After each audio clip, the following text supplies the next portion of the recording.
अब जानते हैं कि आज भारत कोरोना की मार झेल रहा है और इसी भारत ने आज से कुछ समय पहले वैक्सीन मैत्री के जरिए कई देशों को कोरोना का टीका भेजकर उनकी बड़ी मदद की थी। आज जब भारत मुसीबत में है, सिर्फ विकसित देश ही नहीं बल्कि मॉरिशस, बांग्लादेश और भूटान जैसे पड़ोसी देश भी जो भी संभव हो सकता था वो सहायता देने के लिए आगे आए हैं। इससे समझा जा सकता है कि इस मुश्किल की घड़ी में भारत अकेला नहीं है, उसको पूरी दुनिया का साथ मिल रहा है और कोरोना से कोई अकेला देश बिल्कुल भी नहीं जीत सकता है। कोरोना को हराना है तो हमें मिलकर ही इससे मुकाबला करना होगा और इस मुश्किल की घड़ी में ताइवान भी भारत के साथ खड़ा दिखाई दे रहा है। यहाँ हम आपको बता दें कि ताइवान की तरफ से 150 ऑक्सीजन कंसंट्रेटर और 500 ऑक्सीजन सिलेंडर नई दिल्ली पहुंच चुके हैं।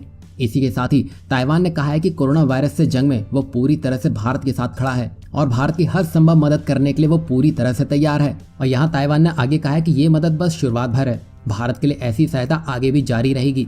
ताइवान तब तक नहीं रुकेगा जब तक भारत कंधे से कंधा नहीं मिला लेता। और इसी के साथ ही ताइवान के विदेश मंत्रालय ने ट्वीट करते हुए कहा है कि हम लगातार मेहनत कर रहे हैं ताकि भारत को और मदद मुहैया करवा सके। और यहाँ ताइवान से मदद मिलने के बाद दोनों पक्षों की ओर से जारी बयान में कहा गया है कि ये दुनिया के लिए एक स्टेटमेंट है कि दोनों देश और दोनों देशों की अलग अलग एजेंसियां साथ मिलकर काम कर रही हैं। वहीं ताइवान की राष्ट्रपति साई इन वेन ने पिछले हफ्ते भारत को कोरोना संकट के दौर में सहयोग और एकजुटता का संदेश भी दिया था। और यहाँ खास बात तो यह है कि जो चीन भारत को मदद के बहाने अपनी रणनीति को चमकाने की फिराक में था, उसको ये तगड़ा झटका है, क्योंकि यहाँ चीनी मदद को दरकिनार करते हुए भारत ताइवान के साथ यहाँ सहयोग करता हुआ दिखाई दे रहा है, जो जाहिर सी बात है वो चीन के खेल को पूरी तरह से बिगाड़ कर रख देगा।